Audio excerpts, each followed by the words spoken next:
being an entrepreneur is what it's about, in my opinion. What happened with COVID is it really shook up, obviously, the business world, which wasn't a great thing.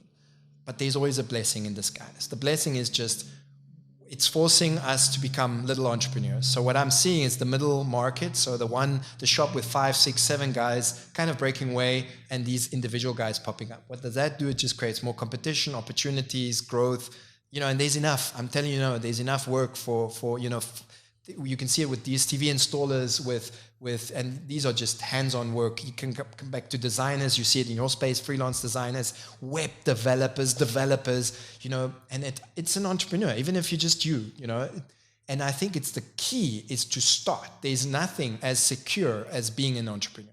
Your job is never secure, as you can see, is it? No. Being an entrepreneur is you create your own future. You are secured by what you do, and for me, that's the key is get off your ass. It does take a lot of work. It does. It's not I'm not gonna paint, the bush. It's work. But if you love what you're doing, it's not work. You love it, Yes, there's moments that are shit. There's holy shit moments. And there's tough moments. Keep at it. Dedication, daily. Your arms are tired. It's like when I wake up in the morning, I've got a routine.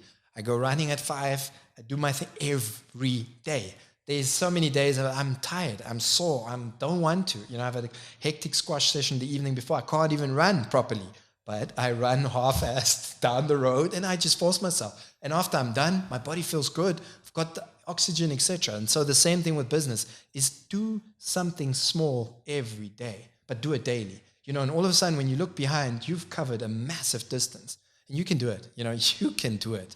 If I can, fuck, you can.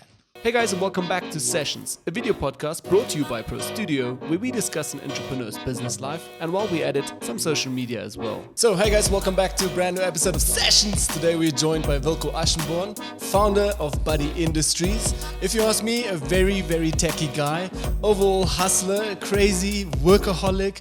This dude does not sleep. This dude works his ass off, people. Yeah, good morning, Wilko. Welcome to the show. How's it, buddy? All good, man. So 2 bald guys in the studio. Yeah, finally. Yeah, awesome. It's nice to have you here, Wilko. So excited. Thanks for having me. I'm really stoked. Really excited. I love this place. Its energy is amazing. Well done, Money. Thank you very much, Wilko. Nice. I want to quickly give a shout out there to Naukluft Water just for sponsoring today's episode. Thanks, guys. With you, we are able to make this show happen. Yeah, let's get right away into it. Wilko, I wanted to ask you a 10-15 minute bio. Explain to us who you are. What is it that you do on a day-to-day basis? Where did you start? Give us a sweet story of your background. Okay, I'm Wilko, father of 2, Adrian and Kiara. Beautiful children. Beautiful. Yeah. They gave me the most joy in life. Husband to Romy, my wife.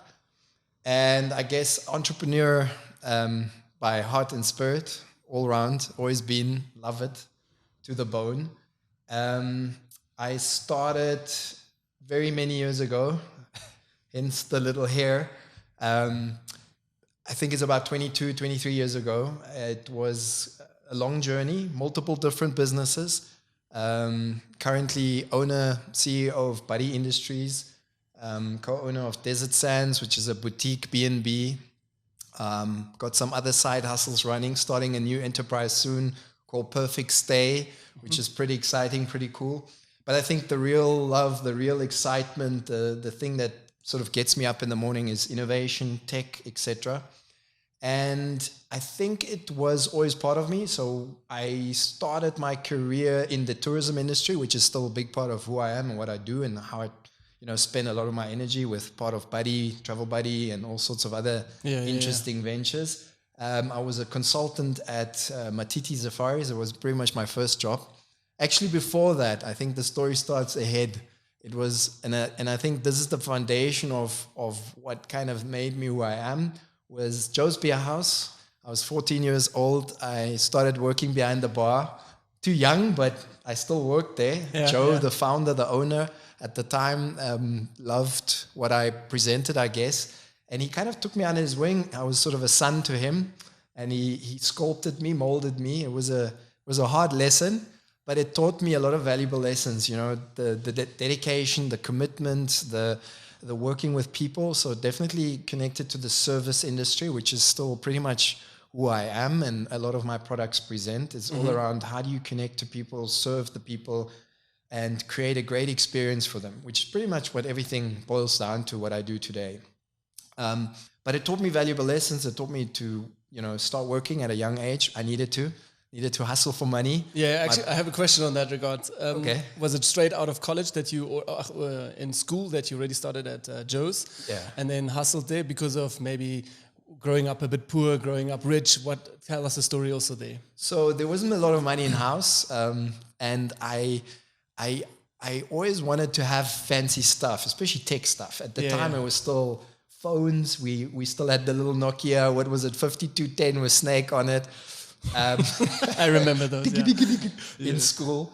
And my parents didn't have a lot of money, or my dad. My mom passed away when I was very young, and so my dad didn't have much, although he provided great education for me, and I needed to hustle, and I got some good advice. The first book I read was Rich Dad Poor Dad, and it was cool because this book literally kind of said I had this rich dad sort of figure in my life, and my dad represented the poor dad figure, although in a lot of ways he was actually the rich dad, a lot of love, values, and wisdom, I guess. That my dad had. But in business, this other figure presented the rich dad sort of scenario. Is that Joe's from those beers? No, it was actually my neighbor. Oh, okay. Your neighbor. Yeah, my father's kind of best friend at the time, and my neighbor.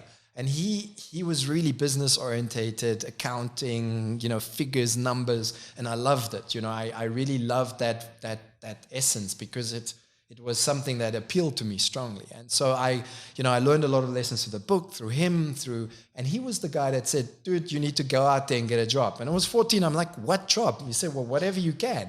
And whatever's out there. Whatever's out there. And I thought, well, I always worked behind the bar at the horse stables, in these little wankies serving people. And I thought that's a cool job to start, not knowing that you had to be 18 to actually do it. I kind of knew, but I thought, let's give it a chance. Yeah. And I got it. And I think that was the awesomeness working behind the bar so young. It made me feel really unique, special, because I was young.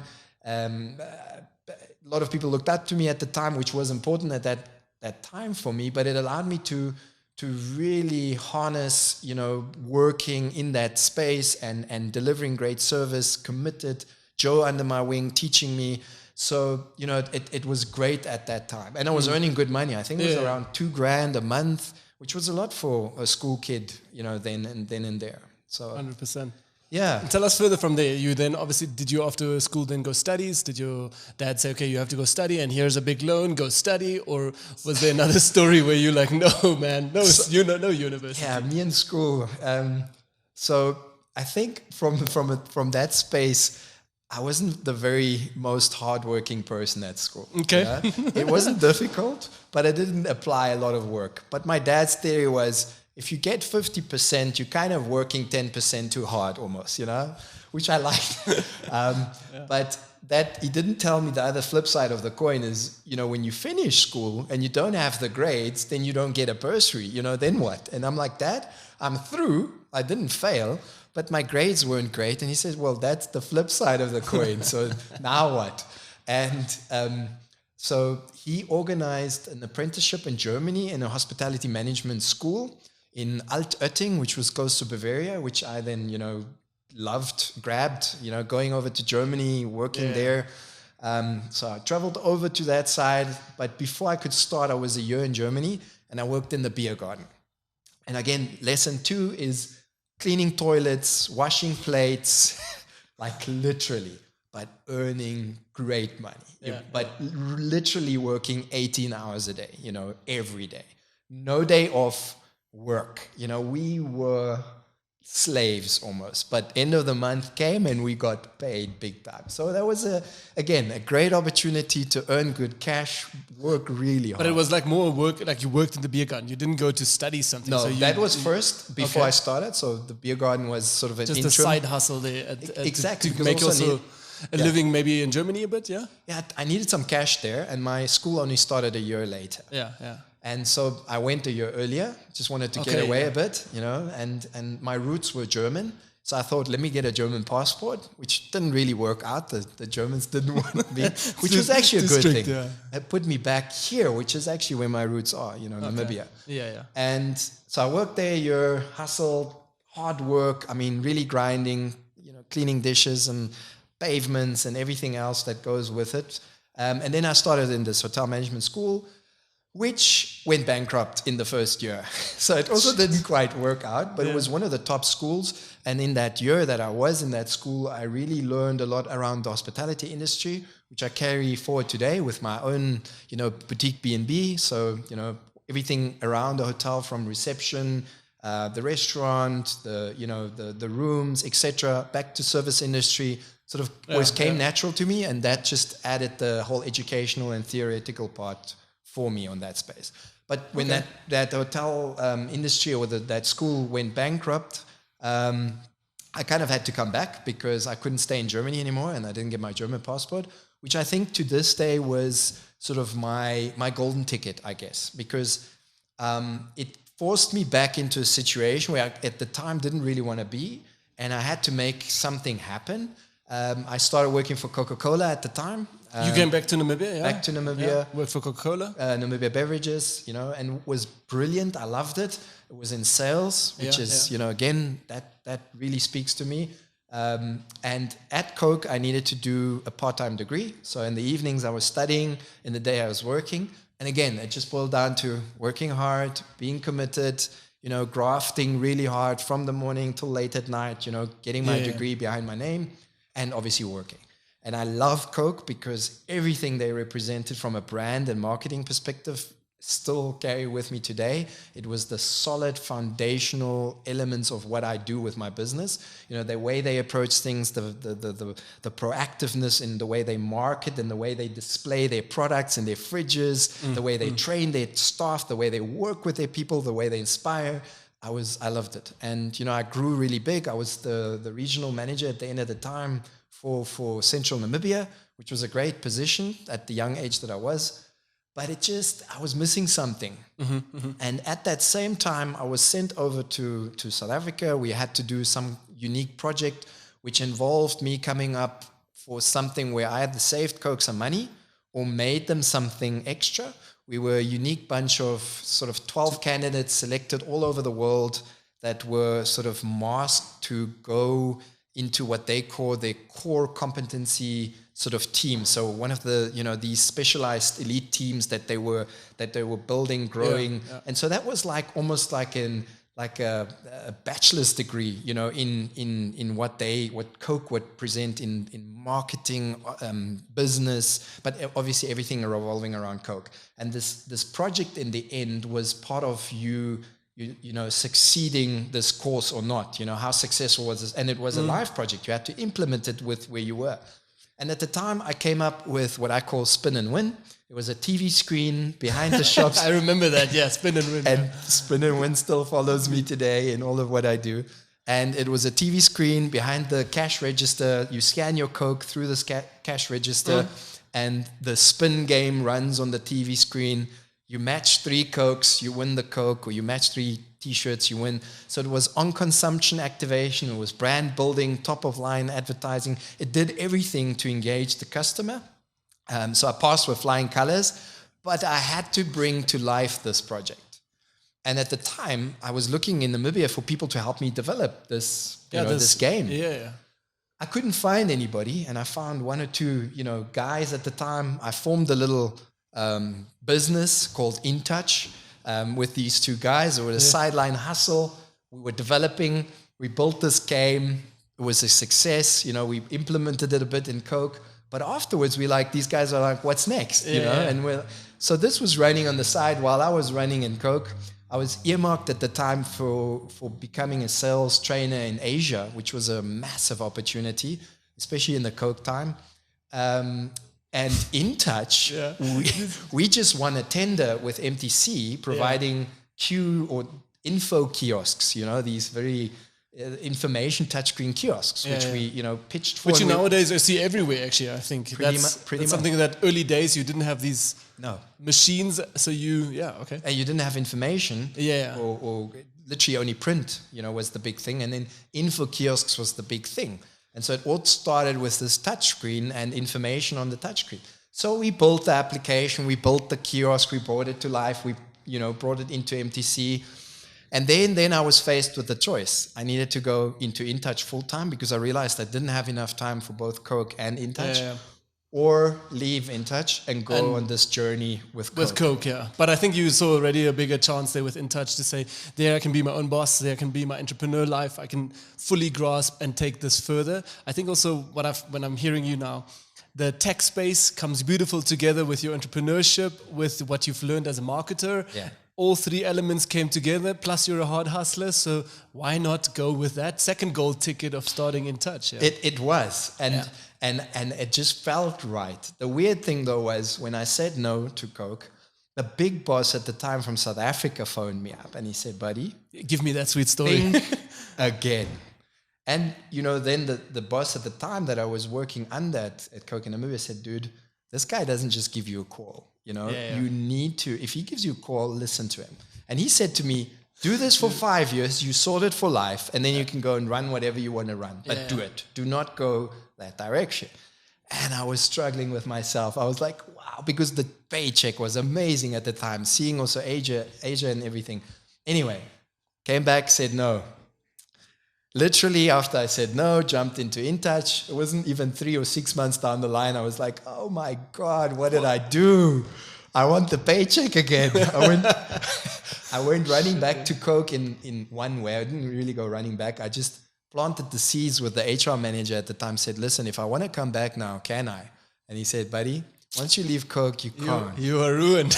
you can't, no. And the big boss has forgotten your name. And you can't. They literally, it's kind of their cultural thing. And it was also a great thing because it really forced me now to take the reins of my own business, InTouch, and make it happen, And there was no money.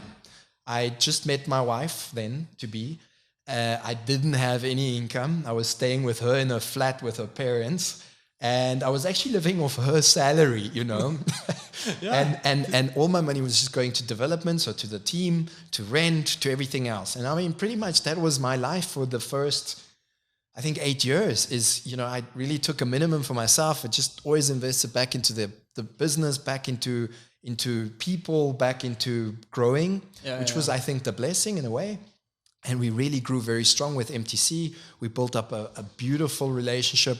We ended up building queuing systems for them, their app, their website. We grew into all of the banks. What year was that around? Because I know it's now, obviously now the tech space is bigger, but back then there was no one. I think you're one of the first people who invented or brought it to Namibia, actually, to show tech is not just something that is in Europe or in the States, it can also be here. Yeah. So you were one of the first guys who said, let's do it, let's build it. Like you said, you didn't found a company who could do it for you, so you just did it yourself. and we did, but they didn't want to pay the prices, so we had to do it locally. And I think, again, that was the best learning years. I didn't understand much from tech at the time, databases, development, anything. Also no one with the skill around. No, there wasn't really, even now, if you look at Namibia, we're finally growing into the space where, the young and up and comings are realizing the potential and dev and are teaching themselves and are growing into it. But at the time, it was an empty space.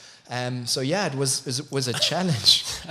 To quickly bring a fun element in here, I think it was more a big game about who gets the next website. So competing about website space that looked like 1998, super boring. Everyone was fighting for that, where your vision was already get that kiosk machine, get that stuff going. Yeah. Exactly. It was the retainable income. Mm-hmm. So it wasn't so much getting that website, which exactly was.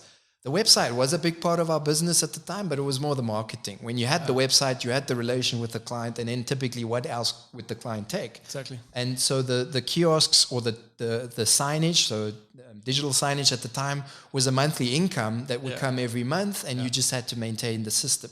And that was a beautiful business model because it allowed us to put out a lot of work, but then over time get money coming in every month. Exactly. Yeah. And what was great is we really grew the team, we grew our reach because we were the pioneers in a big way, but everybody started to come into the space, which was also good. Competition is brilliant. Yeah. And I think we did struggle with that for a long time. I mean, InTouch, at the time I sold the entity or the business, we were the leading media agency. And even today, the brand still carries very strong in what it does, from a web presence and a marketing and a digital space. Yes. So yeah, we built a very strong and powerful entity in a lot of areas, touchscreens or vending machines, queue management solutions, website and signage. And what we prided ourselves by was that we did it ourselves. We didn't rely on a South African company, American company. It's fully Namibian. Local is like, yeah. That was it, Tell us a bit further then afterwards. I know that, like you just said, you sold the entity then to NMH, if that's correct, and you moved on. Yeah. Also, I know from a personal perspective a bit, it's also really hard facing a company like that, selling your baby, moving on. I think in life, I've also learned a lesson that at some point you have to understand where's your happiness still. It's a big factor that I want to talk with you about, but not too long. Just in short, I think you've also walked a big mile of that to understand where's family and happiness still important over business. And then you ventured a bit out. And now I think you regained strength. You are on your best that I've ever seen you. I think you are super crazy powerful right now. But you are building a new business, which is going to explode, Yeah, and I think it's beautiful that you're mentioning the points money, and you can obviously reflect yourself. I think business is an expression of ourselves. What your business is you. You just extend yourself into the business, your energy, everything that you represent. And I think we grow, obviously, definitely, and we learn and we adapt and I don't think we change much. I think we get born who we are, and when we're young, we cloak ourselves with many things, and as we grow older, we let go of a lot of things and really uncover who we are. And also consider what is necessary, what is important, and what not. Yeah, and what gives you that fire? What makes you cook in the day? What is that you want to express? And for me, that was it. InTouch, I'd reached a major goal. Success was there. And once I had the success, which was then evident, and it was along with the money and everything, it felt empty. And my family at the time, and my two kids that were just born, they were at the coast at the time. I was here, and it was really a challenge for me to leave them there and be here and just be fully committed still in this business that still wanted to grow so much more, and leave a big part of who I was becoming then, which was also obviously family. And that comes with its own little challenges, I think your mindset needs to be in a pretty good space, otherwise you ruin yourself. Definitely. Yeah. And especially for my wife and I, we didn't have our parents as such anymore. So we didn't have that support structure. So for my wife, she was missing me and as a support role, and for my kids as well, and for me as well, missing her. Yeah. And I think I went through a lot of challenging times. You knew it at the time, and I let go of InTouch, which was a really challenging experience. I think because it was my baby, Yeah, you started it. Selling your baby is quite. I have a lot of respect for you, Wilko, in terms of giving something up you've built for 10, 15 years just to pursue something new. What it will be, you don't know. You enjoy the tech space, so it will be something in tech. Tech is coming to this country, so. Yeah, and like you said, I know that you then moved to the coast at some point, and you found yourself a bit, took some time off. Yeah. Went on a spiritual thing, perhaps. I know of other clients that do that as well. They go on a little bit of a spiritual journey to find yourself again, because you sometimes realize at the top it's lonely and the money isn't all. No. And happiness actually fades. You become your own slave. So you used to be the slave of Coke, now you're your own slave in a sense. Yeah, exactly that. And I guess the interesting part was when I let go of InTouch, I was back in the first place I was when I started InTouch. I was without a salary, without an income at the point. And I didn't know what I was going to do. And exactly it, I kind of was forced, I think I call it guided, to reinvent myself, which was beautiful. It was an amazing blessing. It was exceptionally challenging, don't hear me wrong, but it allowed me to really hone in and solidify the foundation of who I am, to really start believing in who I am, what I am, and a bigger purpose. and taking reins again in something new. And I didn't know what it was. And the blessing to this day, and I think for anybody out there starting their journey or starting their business, is allow yourself to listen, to yourself, to your bigger voice, and it still is my biggest guidance tool today. And that was so beautiful because you say I was strong, I didn't feel that. And so something collapsed, something crumbled, I broke literally. But when I stood up again, part of me stood up this presence, this being that was, had all this energy, this creative expression that it wanted. And it became Buddy, which was literally my dog that smiled at me with his little black face, which is my brand today. And it was what I missed, just that one entity. I'd been building on this business idea for so many years. It was running in the back of my head. But that moment, that opportunity, there looking at my dog, that brand coming to life, the entity, was the beginning of Buddy, and since then it's just been this amazing opportunity growing into this fintech space, which we are all in now, payments, rewards, loyalty, connection. And I think that is in itself the success for me, having happiness now with my family, having the space where I wanted to be, which was Swakop. And remember, I think also was facing a lot of people close to me that said it won't work, and once you fail, getting up is difficult, and starting again and starting in Swakop, 100%. Which was all a bit true. But the moment you hook into that truth, then it becomes your reality. And I thankfully didn't. I made my own reality, and now can clearly see that I got exactly what I wanted. Exactly. Living a great life at the coast, easy, good for my family, my kids. It's something what you have to realize once you are at the top, also to give up everything again for a few years. Hustle through all the negative information and the influence you're getting. That is intense. And then from there, pick yourself up again, because you're the only one that motivates yourself. There's no one that will call you and say, hey, Wilko, it's a good day. You can do it today. You have to, it's your mindset that takes you through. Exactly. I have a lot of respect for you there, Wilko, to take it again from nothing to build your second biggest business. And now actually, having the happiness, living at the coast. Yeah, doing what I love. Yeah, tell us a bit more about Buddy Industries still, what it is, what you do. For me, it's also interesting to know all the different elements that Buddy Industry does. So I now, innovation, so invention has been the key of a big part of my happiness. So Buddy Industries is a fintech agency, fintech financial technology, which is pretty much the space that Namibia, the world, has moved into big time with payment applications or devices, pretty much the SnapScan, Zapper, Pay2Day, PayPal, etc. And that's a big part of who we are.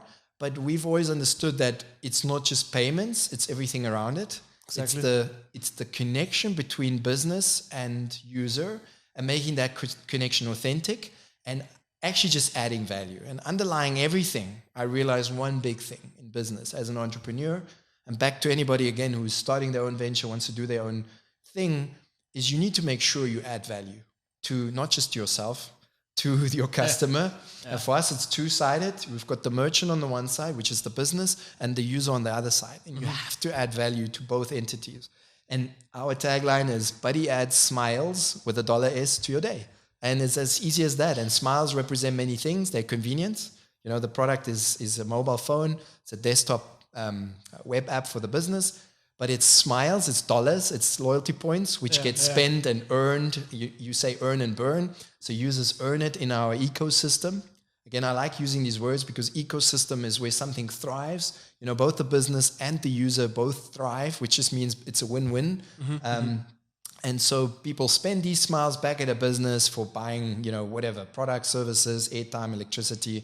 And Buddy creates that glue, that connection in between the business and the user. And so we have different entities in Buddy. We have Travel Buddy, which is a community for the travelers, and really allowing the traveler to embrace, this travel assistant chat app that helps him and solves his problems in any way, pre, during, and post his travel to Namibia. And I think, again, great after COVID, where we are now, where we are rebuilding or reconnecting to this travel space, this new reinvented travel space where a lot of travelers are doing their own bookings, coming to Namibia, but looking for information, insight, etc. And Buddy solves that with our chat center. They connect to the traveler authentically, really, no bots, no machines. It's a real person giving good quality advice and assistance. And the app allowing all sorts of other value-added elements like payments and, again, rewards, information, etc., to create a great experience for that traveler in and around Namibia. And for Namibians, you also, like you said, you have the pay function, you Yes. have the win function, there's a few more. So we have Pay Buddy, which is our, we call it our super app. And super app is also something very new coined in the market today. It's all started in China, in the East, with WeChat, which just built, a empire around people connecting from an app.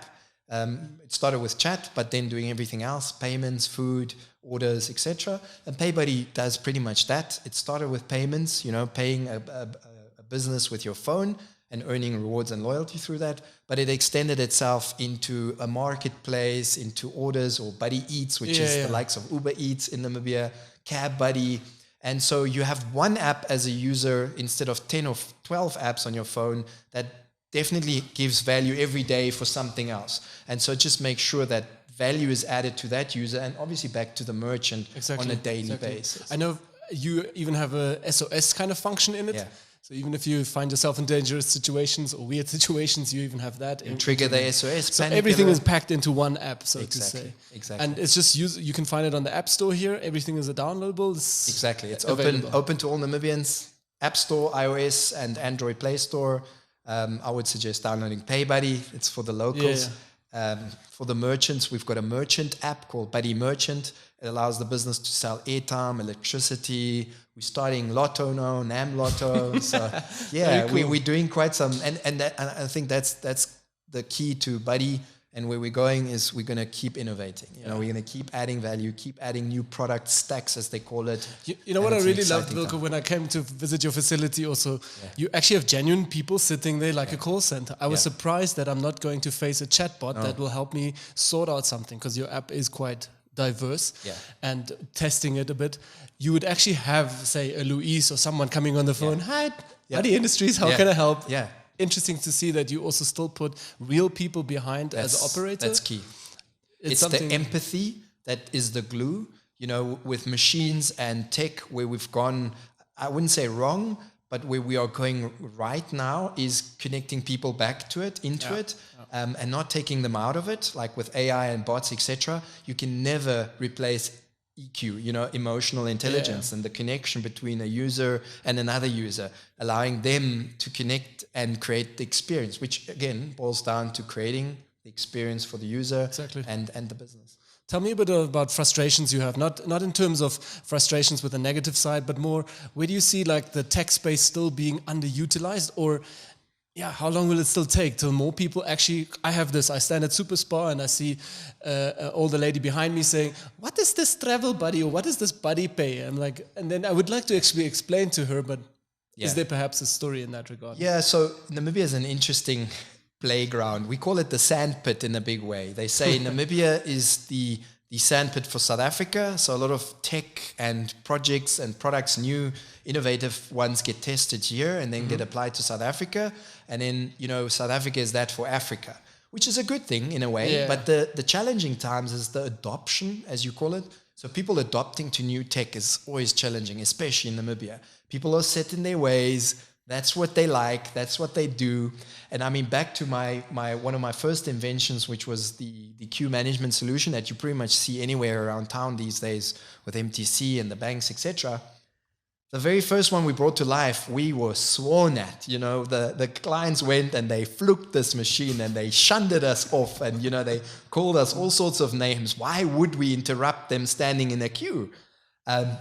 And we're like, dude, this just makes your life easier. You can sit, or you can go out of the shop and come back later. Don't have to stand in the queue.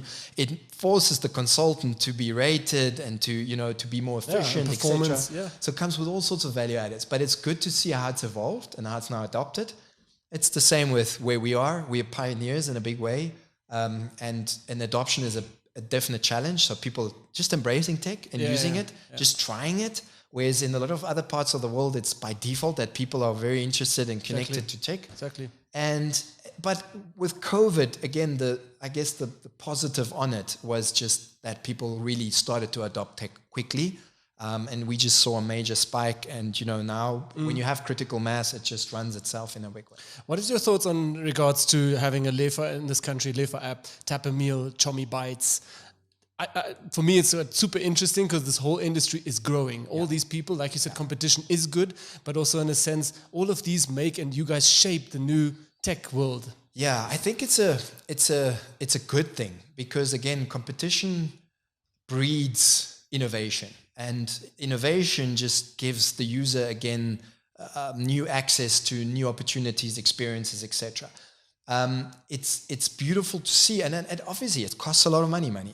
People think, oh, you've created an app, you're going to become a millionaire overnight.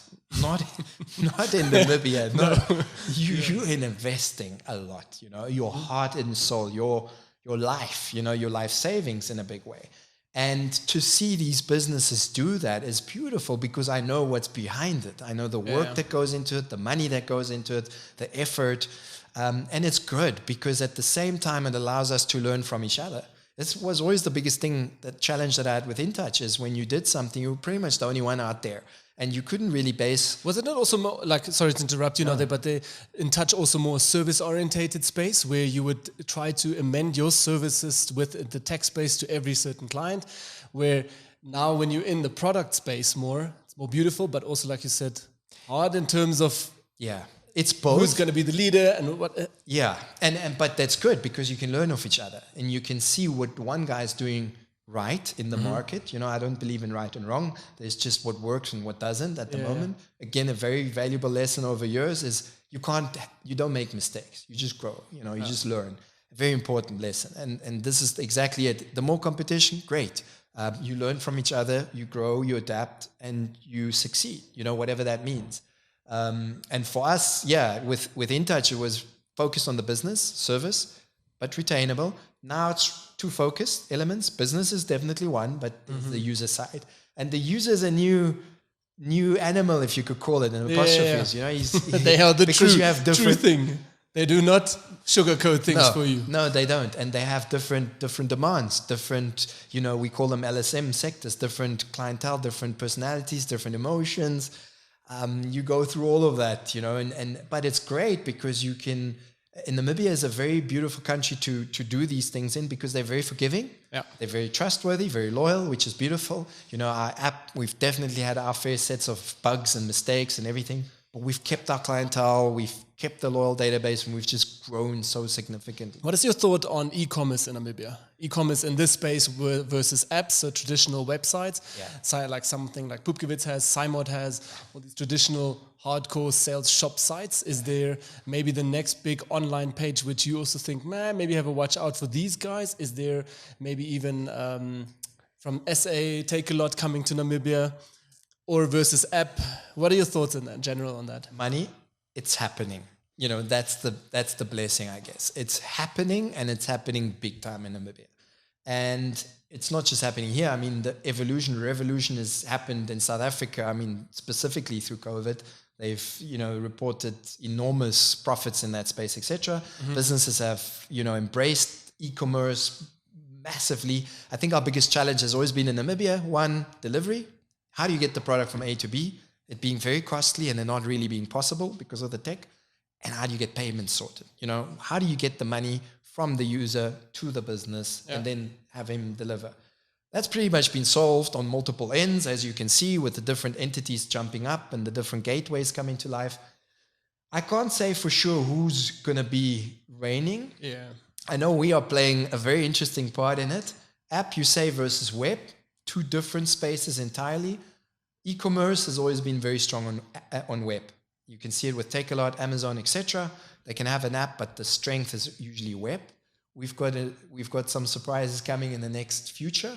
I can already name some, which is, I think, again, the blessing in what we've done and how we've built our development stack is we are by default going to expose any business that signs up with Buddy, which is by default free, with its own free e-commerce site, its own free e-commerce website where they can sell their products and services on, including deliveries, etc. And that is, that's the start. Yeah. Because if you can enable multiple businesses to sell online without the heavy costs and stuff, costs, building a website, hosting a website, and them managing and doing it all themselves and actually getting paid through it, etc. Exactly. You are enabling the opportunity for the user to buy. I think that's the big first step. And you're also growing the space, the actual vendors that come online and start putting more products, even locals, even the guy from a little shop to the big shop, that they also start all going into the space and actually start using it. I think when they start using it, the user's going to start using it. And the whole economy starts chicken or rolling the egg again. story. You have to have the merchant start using it. Even if there's no sales, month 1, month 2, all of a sudden, month 4, month 5, you see 40 sales, and all of a sudden it becomes a big part of your business. And it's this time, and it's also my key message to merchants, is really start embracing tech, embracing what's there, especially if it's free, I still see a lot of businesses don't even have a web presence, which also with Buddy, by default, you have a web listing, which is important for SEO to be found. When people look for your products, how else would you be found? Not just through Facebook, get a proper web presence. And then look at tools like my one of my early inventions, my.na, which is also free, my Namibia, or Buddy, or whatever, and get yourself out there, and then, like you said, when they are out there and their products are out there and they can be bought out there, the users will come. But if they can't buy, how can they? What is your thoughts on same-day delivery in Namibia? Do you think that would make a difference if one can have a solution with same-day delivery? More Namibians would actually go online and order and purchase and make use of it. I think, yes, obviously. I think we're getting there. I think it's happening. I think with the likes, there's interesting things happening with Nampos, with all these guys. You can have that. These guys are driving up daily to the north, and I mean far-reaching north, which means you can have same-day deliveries. It's there. The infrastructure is there. It's just taking the tech and gluing it back to and this is where also one of the challenges in Namibia is a lot of Namibians, unfortunately, or in that space, are very glued to just trying to do it themselves. I believe in synergy. 1 and 1 is 11. How do you? How do you create synergy? So you doing this great. Let's connect, and the pie is bigger. Instead of each trying to do his own, utilize your strengths, harmonize, synergize, and create a symbiosis. Create a collective good for everybody. And I think it's happening, which is the beauty. And it's like I said, it's happening. And that will enable same-day delivery, and that will be the game changer. When you have a same-day delivery from the comfort of your home, from the comfort of your phone, why will you still shop? Yeah, exactly. Yeah. What is your thoughts on social media in that regard? Like, do you use social media as a business tool? Would you say, nah, the space is too small? What are your thoughts on that? And also maybe YouTube video? I want to give you a heads up. I think what you are doing is, I'm getting goosebumps, is evolutionary. I love it. You are so in it with the right reasons, with your heart, which is so the way you do it. Thank you. I copy a lot of what you do. And yeah, definitely. Social media is the essence of creating today's stickiness, the glue. We call it top of mind awareness. So how do you create brand presence? Just by being on social media. So even if you don't have pull through, which is beautiful, which social media enables, is when you have a brand availability or essence, you can link it to pull through, so through a sales funnel or whatever, and you can actually have a client buy something. But that comes as a value-added extra. I think social media in its own space should just play, first and foremost, a space of getting your brand known in whatever way. And what I love about the way you do it is uniqueness, not just the same copy and paste, how everybody else does it, and let's just share something.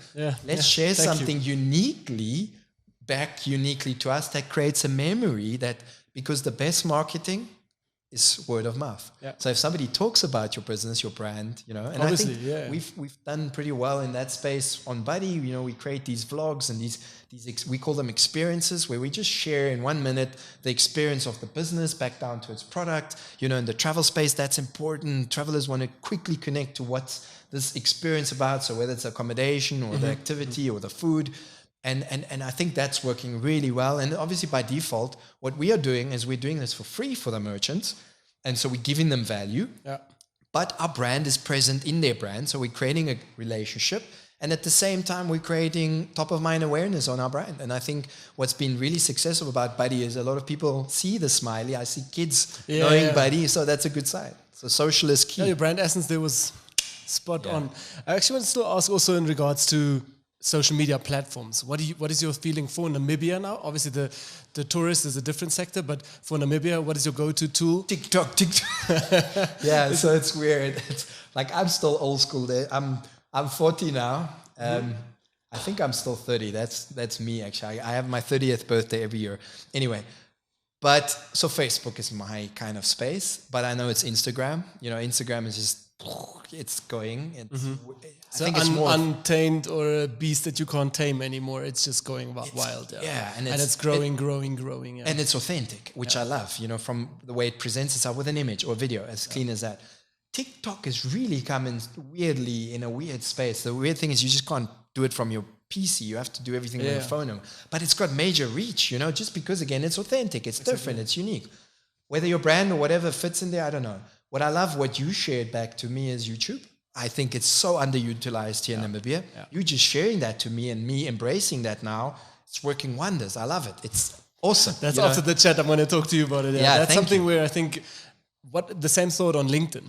LinkedIn and YouTube, super undervalued in Namibia. Nobody is using that space because what I'm saying, not they are posting, yes, but the advertising space is super cheap. Yeah. If you compare that to Facebook, Facebook's advertising space, it's becoming like this blue big monster that I just want to put dollars in to get what? To reach maybe 100 people. With LinkedIn, same with YouTube for the Namibian space. No, exactly. Super underutilized. I don't think people really...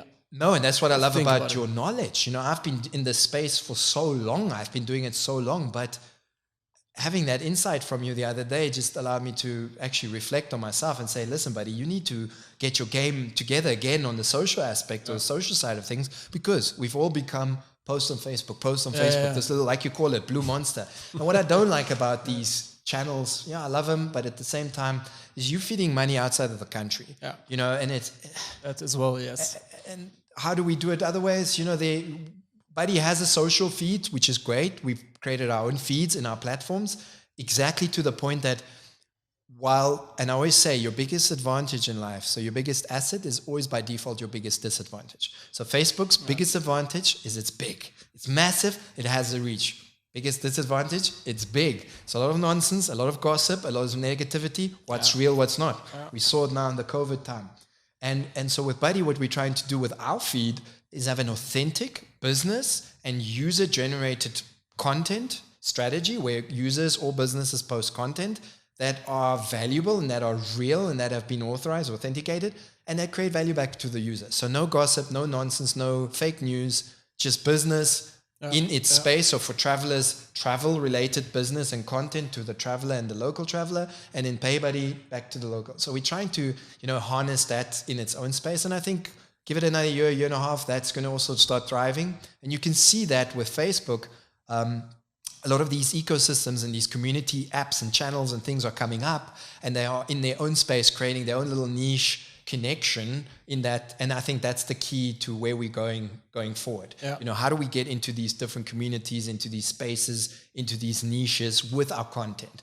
But I also, and this is, me, you need a content expert, ideally, to just guide you or give you some advice, or in the beginning, take your hand a bit, than just doing it yourself, for me, that's key, I think. I think also in regards to that is what we've learned as Pro Studio, that just producing social media for clients has become, after 5 years, just to a point where it's not more quality, it's just quantity. We just push. Exactly. But it's the wrong mindset. We must go back to basics, back to let's rather produce authentic, certain content that works better, that plays better role, because this social media monster has outgrown us as well in the last 5 years. Definitely. Where it's just everyone wants social media, yes, but it's exploded in terms of there's nothing unique anymore, nothing real. No, exactly. It's just advertisement the whole day. And that's spamming, Yeah. And in essence, it kills also people. It also kills the users of wanting to be watching this stuff. No, definitely. Actually, I have another question in regards to you as a person again. What outside of the tech space, outside of business, are you passionate about? Squash. Yeah? I love squash. So sports is a big thing for me. It's a part of my... it keeps me physically, emotionally, spiritually connected. Mm-hmm. I'm very, very much that. And so squash and sports and running is all that. and in my last, I guess, 5 years, that's been it. It's been work, which is, and it just proves to me again that what I'm doing is, I love it. It's my family, it's my meanness, it's my everything. It's also your time to relax a bit and get out. It is. It's the sport definitely is just disconnecting from being, and it's grounding. I call it grounding. Just being in nature, which is beautiful about the coast. You can just be in nature so quickly. Yeah. So I love that. And then my family. It's I love them in every aspect. They just give me, they ground me, especially my little girl, in many ways. And create a lot of love and laughter, that I value and treasure. Very cool. Actually, I have another question in regards to biggest lesson learned through your whole business career. Was there ever a moment you said, yes, this I remember for life? There's quite a few. As I said, I think one of the key things is perception.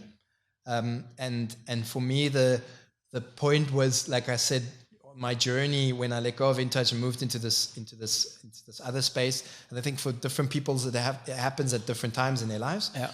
It was connecting to awareness and becoming aware of who am I, where am I consciously.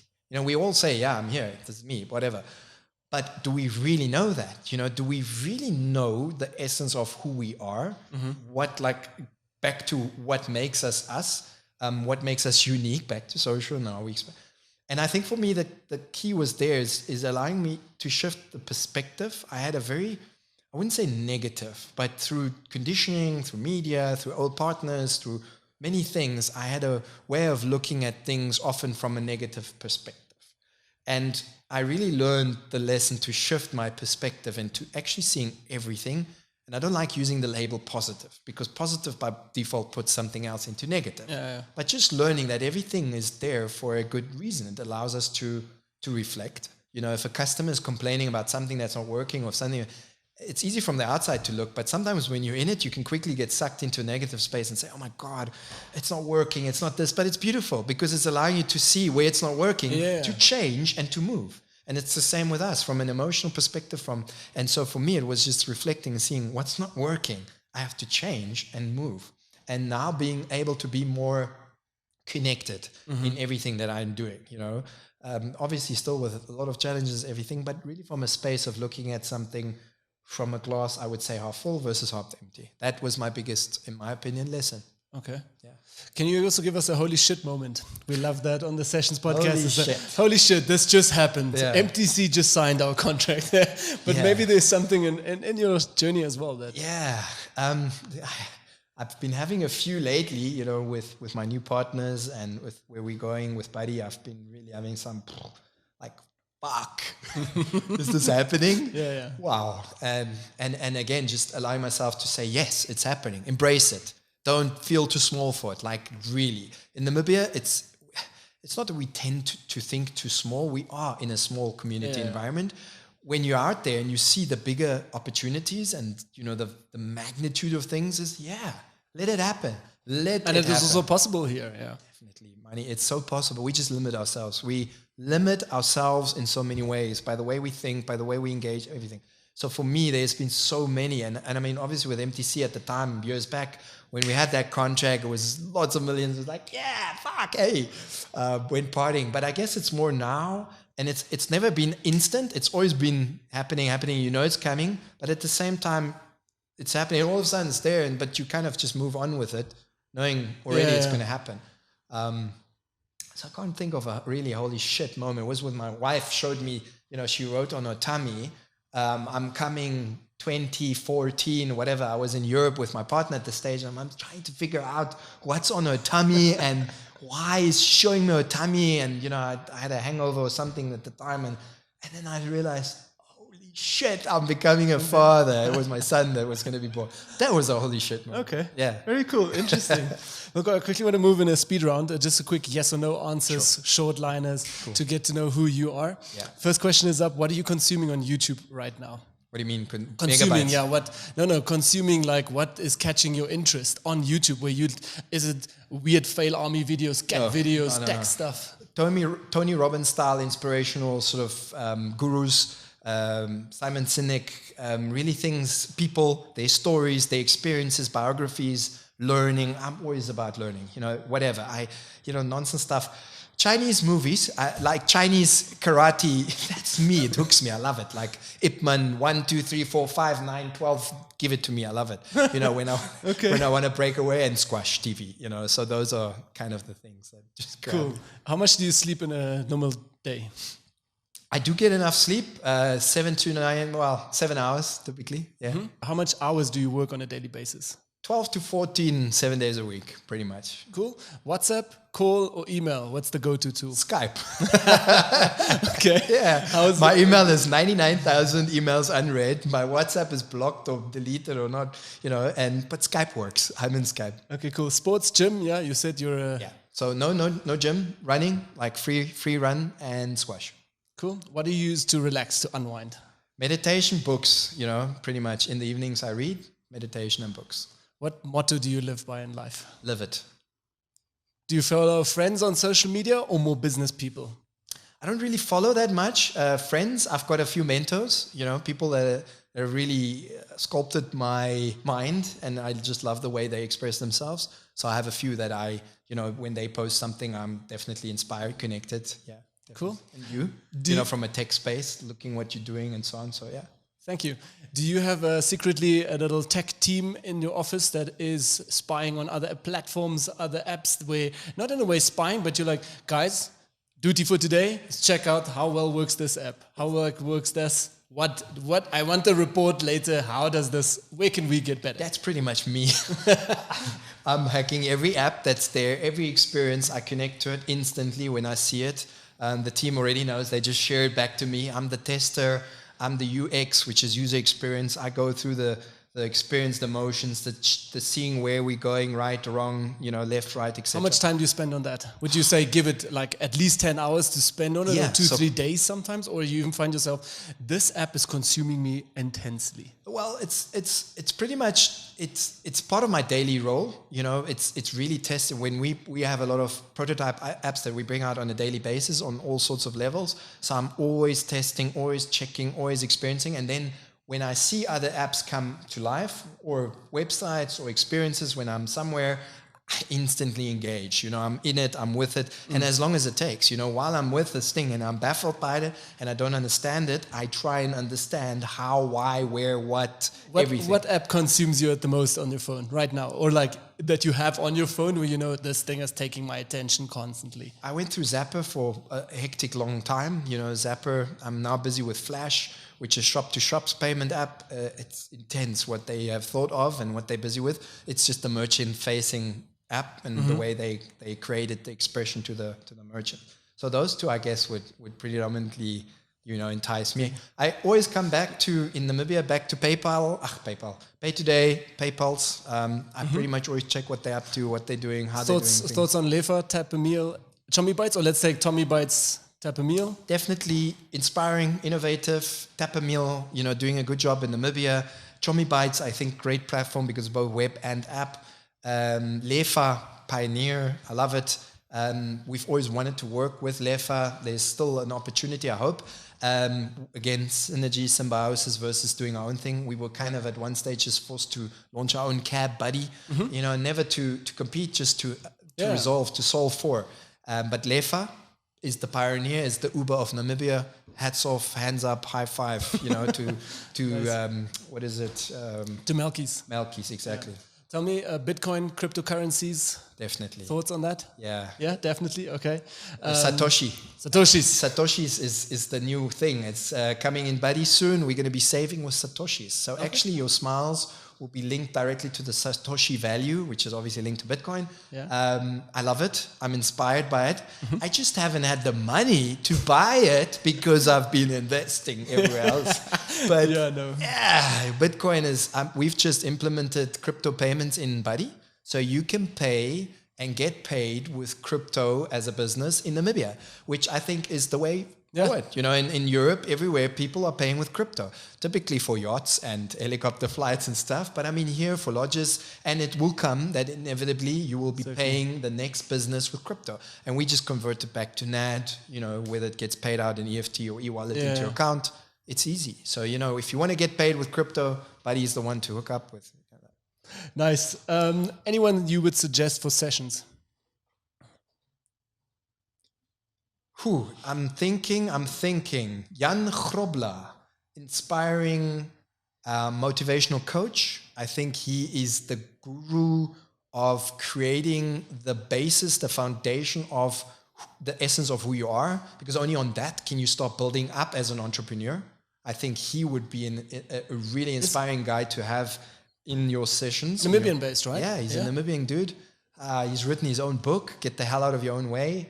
He is, if you feel the energy when he walks into this room, he just, lights this place up. Okay. And he is, for me, I think if you're in business or if you're an entrepreneur and you have to connect back to yourself. This dude knows how. He's written about it. He can help you with it. He's definitely a guy you want to have on your podcast. Cool, thank you. You get to ask the question of the day to our viewers. Anything that's on your mind that's constantly... Are you using PayBuddy? Cool stuff. Any last words or any last advice you can give our listeners for this is what you are going to face when you go into your own business? If you're a freelancer, entrepreneur, what does it really mean? I think great question, and I think very important to where we are at in this moment of time in space, in the world, in Namibia. Being an entrepreneur is what it's about, in my opinion. What happened with COVID is it really shook up, obviously, the business world, which wasn't a great thing. But there's always a blessing in disguise. The blessing is just, it's forcing us to become little entrepreneurs. So what I'm seeing is the middle market. So the shop with 5, 6, 7 guys kind of breaking away and these individual guys popping up. What does that do? It just creates more competition, opportunities, growth, and there's enough. I'm telling you, there's enough work for you can see it with DSTV installers and these are just hands-on work. You can come back to designers. You see it in your space, freelance designers, web developers, and it's an entrepreneur, even if you're just and I think it's the key is to start. There's nothing as secure as being an entrepreneur. Your job is never secure, as you can see. Is it? No. Being an entrepreneur is you create your own future. You are secured by what you do, and for me, that's the key is get off your ass. It does take a lot of work. It does. It's not I'm not gonna paint, the bush. It's work. But if you love what you're doing, it's not work. You love it, Yes, there's moments that are shit, there's holy shit moments, and there's tough moments. Keep at it. Dedication, daily. Your arms are tired. It's like when I wake up in the morning, I've got a routine. I go running at 5. I do my thing every day.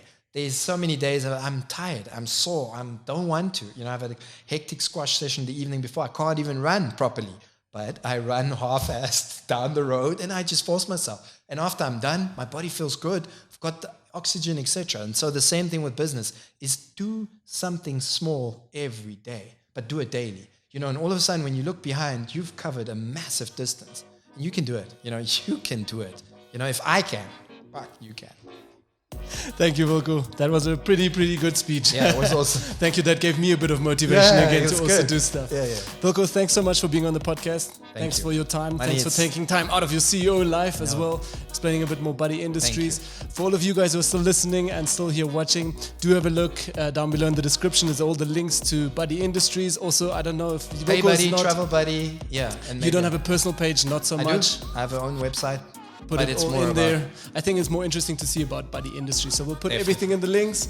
And guys, check out Wilko and check out Buddy Industries. It's an amazing guy. Thanks, Wilko, for joining. Thank you, Manny. It was an inspiration. I love it. Thank you. We'll chat again. Bye, guys. Bye.